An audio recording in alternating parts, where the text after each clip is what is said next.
नमस्कार, मैं मनीष शर्मा, न्यूज 21 देख रहे हैं आप। यूपी बुलेटिन में आप सभी का स्वागत है। खबरों की शुरुआत करेंगे खबरारी रामपुर से। रामपुर में मोहम्मद अली जौहर यूनिवर्सिटी की 38 इमारतों को ध्वस्त करने के आदेश के विरोध में छात्र छात्राओं का आंदोलन लगातार 90 दिन भी जारी रहा। प्रदर्शन के दौरान छात्रों का एक प्रतिनिधिमंडल कलेक्ट्रेट पहुंचा और जिला अधिकारी अजय कुमार द्विवेदी से मुलाकात कर अपनी मांगे रखी। इस दौरान बार एसोसिएशन के पूर्व अध्यक्ष सतनाम सिंह मटूट और यूनिवर्सिटी से जुड़े अन्य लोग भी मौजूद रहे। छात्रों ने दोस्तीकरण के आदेश पर रोक लगाने और मामले में न्यायपूर्ण निर्णय लेने की मांग की है। वहीं जौहर यूनिवर्सिटी पक्ष ने आरडीए के आदेश के खिलाफ मुरादाबाद मंडलायुक्त के समक्ष अपील दायर की है, जिस पर 28 जुलाई को सुनवाई प्रस्तावित है। फिलहाल छात्र शांतिपूर्ण ढंग से अपना विरोध जारी रखे हुए हैं। रामपुर से शाहबाज खान की रिपोर्ट देख रहे हैं आप। कई दिनों से आपका अनिश्चितकालीन धरना जौहर यूनिवर्सिटी के गेट पे चल रहा था। जी। क्या कहेंगे, आपका नाम जानना चाहेंगे? मेरा नाम साकिब सैयद है, मैं एलएलएम सेकंड ईयर का स्टूडेंट। जी, क्या कहेंगे इस धरने को लेकर? क्या बात जी, धरनों को लेकर ये कहेंगे कि अभी डीएम साहब ने हमें बुलाया था, हमारी उनसे मौखिक बात हुई है। तो डीएम साहब ने ये कहा है कि जो डेमोलाइज का जो ऑर्डर पास किया गया है, जब तक न्यायिक प्रक्रिया पूरी नहीं हो जाएगी ऐसा नहीं होगा। तो आप लोग बात कर लीजिए और इस धरने को जरा थोड़ा खत्म कर दीजिए, क्योंकि आपको परेशान होने की कोई बात नहीं है। बिल्कुल आप कल से अपने क्लासेज लीजिए और इसको खत्म करिए। बस ये डीएम साहब ने हमसे मौखिक में कहा है। तो आपने क्या देखा?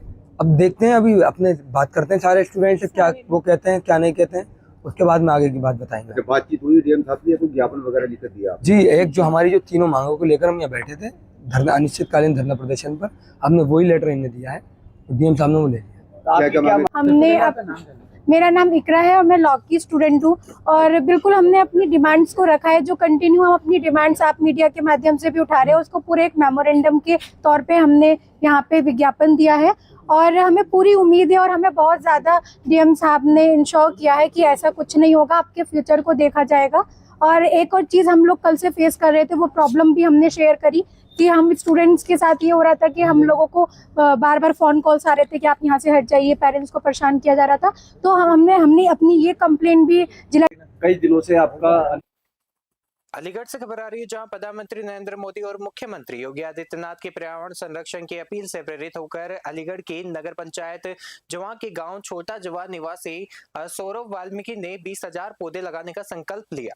इस अभियान के तहत उनकी टीम ने सरकारी विद्यालय, मंदिर परिसर और गाँव के विभिन्न पार्कों में पौधारोपण किया। सौरभ वाल्मीकि ने युवाओं से अधिक पौधे लगाने और उनकी नियमित देखभाल करने की अपील करते हुए कहा कि वृक्ष स्वच्छ पर्यावरण और आने वाली पीढ़ी के सुरक्षित भविष्य की सबसे बड़ी आधारशिला है। अभियान के दौरान पर्यावरण संरक्षण का संदेश देते हुए लोगों को वृक्षारोपण के लिए प्रेरित किया गया। अलीगढ़ से भूपेंद्र सिंह की रिपोर्ट देख रहे हैं आप। क्या नाम है आपका और कहाँ के रहने वाले हो? सर, मेरा नाम सौरभ वाल्मीकि है और मैं जमा नगर पंचायत गांव छोटे जमा का निवासी हूं। ये जो आप वृक्षारोपण कर रहे हैं और काफ़ी जगह पे आपने पहले भी किया है, तो इसका क्या उद्देश्य है? सर, इसका उद्देश्य यही है कि जो अभी वर्तमान में जो अभियान चल रहा है, एक पेड़ माँ के नाम, जो प्रधानमंत्री जी द्वारा शुरू किया गया था, उसमें एक हमारा एक योगदान है, जिसमें हम नज़दीकी स्कूल, मंदिर और कॉलेजेस जो भी हैं उस पे हम ये पौधारोपण कर रहे हैं। रामपुर के मिल्क क्षेत्र स्थित कथित नारायण हॉस्पिटल में इलाज के दौरान एक गर्भवती महिला की मौत के बाद हंगामा खड़ा हो गया। मृतका की पहचान शहजाद नगर थाना क्षेत्र के झुनेया गांव निवासी 28 वर्षीय काजल के रूप में हुई है। परिजनों का आरोप है कि सामान्य प्रसव के लिए भर्ती कराने के बावजूद अस्पताल में योग्य डॉक्टर मौजूद नहीं था और इलाज में लापरवाही बरती गई, जिससे महिला की मौके पर ही मौत हो गई। आरोप है कि घटना के बाद अस्पताल का डॉक्टर और स्टाफ मौके से फरार हो गया और सूचना मिलने पर स्वास्थ्य विभाग की टीम मौके पर पहुंची और प्रारंभिक कार्रवाई के तहत अस्पताल को सील कर जांच शुरू कर दी है। मामले में डॉक्टर और अस्पताल स्टाफ की भूमिका की जांच की जा रही है। रामपुर से शाहबाज खान की रिपोर्ट देख रहे हैं।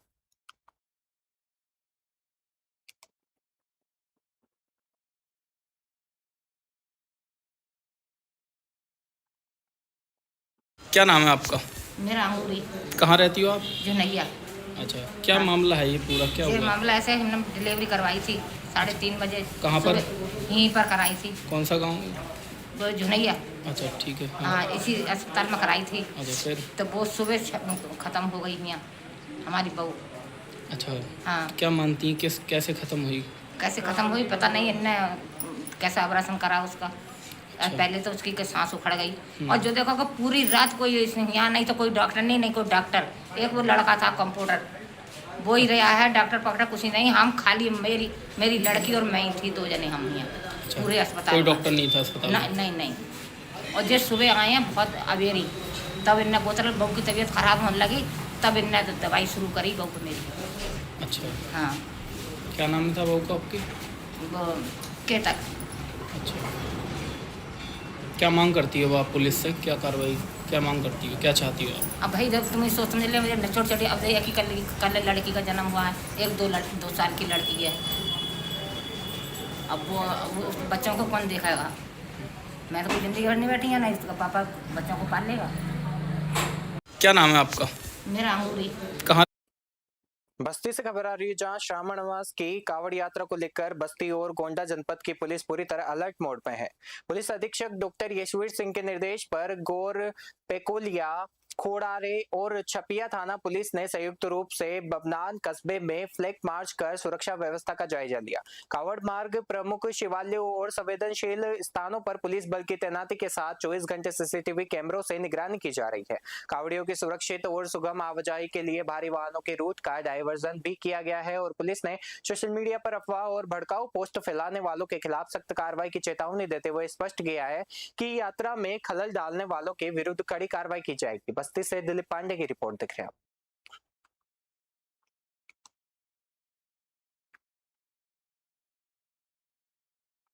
मोहम्मद अली जौहर यूनिवर्सिटी पहुंचे पूर्व सांसद कुंवर दानिश अली ने परिसर का दौरा किया और यूनिवर्सिटी से जुड़े लोगों से मुलाकात की।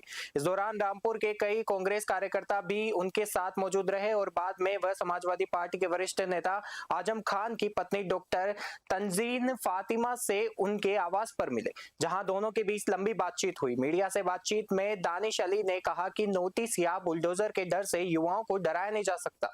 उन्होंने कहा कि हिंसा और तोड़फोड़ उनकी संस्कृति का हिस्सा नहीं है तथा उनकी सबसे बड़ी ताकत शांति, एकता और संविधान है। उन्होंने लोकतांत्रिक तरीके से अपनी बात रखने और संवैधानिक मूल्यों की रक्षा पर जोर दिया है। रामपुर से शाहबाज खान की रिपोर्ट देख रहे हैं आप। आया हूं, उनकी सॉलिडेरिटी में यहाँ आया हूं, क्योंकि प्रदेश और देश का तानाशाह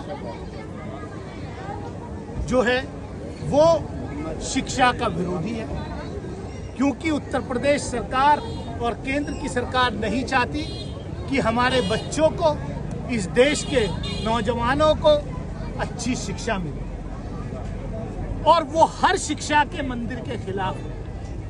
ऐसा ही शिक्षा का एक मंदिर, ऐसा ही शिक्षा का एक इंस्टीट्यूशन रामपुर के अंदर एक ऐसे फ्रीडम फाइटर के नाम पर, जिसने गोलमेज कॉन्फ्रेंस में अंग्रेजों से ये कह दिया था कि मैं गुलाम मुल्क के अंदर अपनी कब्र भी बनवाना पसंद नहीं करता, उस फ्रीडम फाइटर के नाम पर इस यूनिवर्सिटी को आज ध्वस्त करने के लिए जो है उत्तर प्रदेश सरकार के प्रशासन के लोग नोटिस भेजते हैं। इससे ज्यादा शर्म की बात कोई और हो नहीं सकती।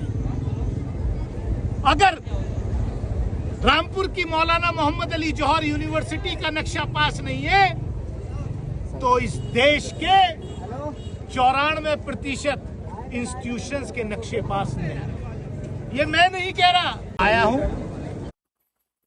भारतीय किसान यूनियन के चलो गांव की ओर अभियान के तहत बुलंदशहर जनपद के विभिन्न गांवों में पदाधिकारियों ने रात्रि प्रवास कर किसानों से सीधा संवाद किया। इस दौरान किसानों ने सरकारी समितियों में भ्रष्टाचार, भूमाफियाओं द्वारा जमीन कब्जाने, आवारा पशुओं और बिजली विभाग की कार्यशैली, टूटी सड़कों और पुलिस उत्पीड़न जैसी समस्याएं प्रमुखता से उठाई। संगठन के पदाधिकारियों ने सभी शिकायतों को दर्ज कर उनके समाधान का भरोसा दिलाया और भाकियू ने बताया कि इन मुद्दों को आगामी 3 अगस्त को शहाना तहसील में आयोजित किसान पंचायत में प्रशासन के समक्ष रखा जाएगा। अभियान के दौरान कई गांवों में संगठन विस्तार भी किया गया और किसानों से एकजुट होकर अपने अधिकारों की लड़ाई लड़ने का आह्वान किया गया। बुलंदशहर से शहरोज खान की रिपोर्ट देख रहे हैं आप।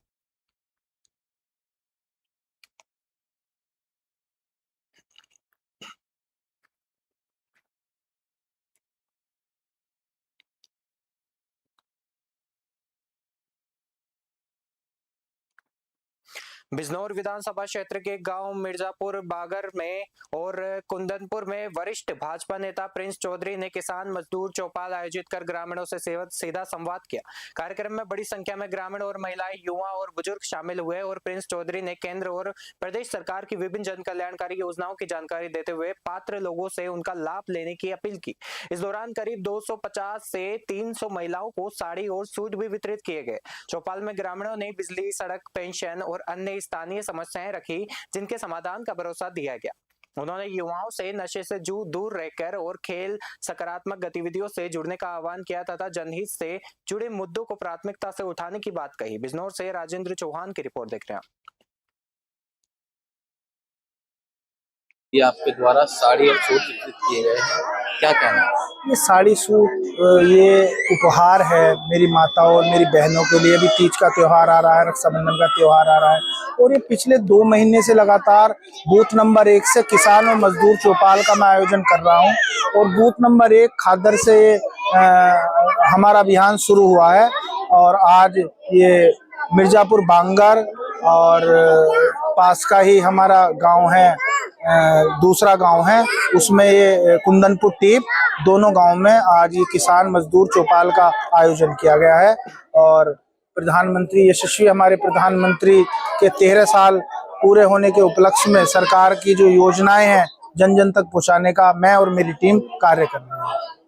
लगभग कितनी संख्या में महिला व लड़के को साड़ी? ये लगभग एक गांव में, एक गांव या 2 गांव जो छोटी छोटी 2 पंचायत होती है उन्हें जोड़कर हम कार्यक्रम करते हैं। 250 या 300 की संख्या में हम ये कार्यक्रम करते हैं।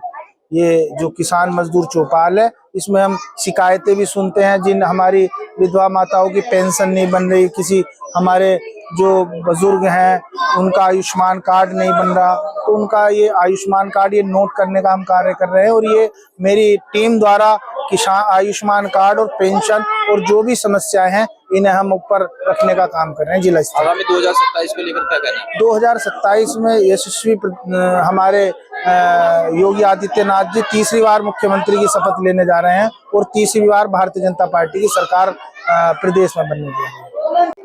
किसान मजदूर चौपाल। यूपी बुलेटिन में फिलहाल के लिए इतना ही। देखते रहिए न्यूज़ 21। नमस्कार।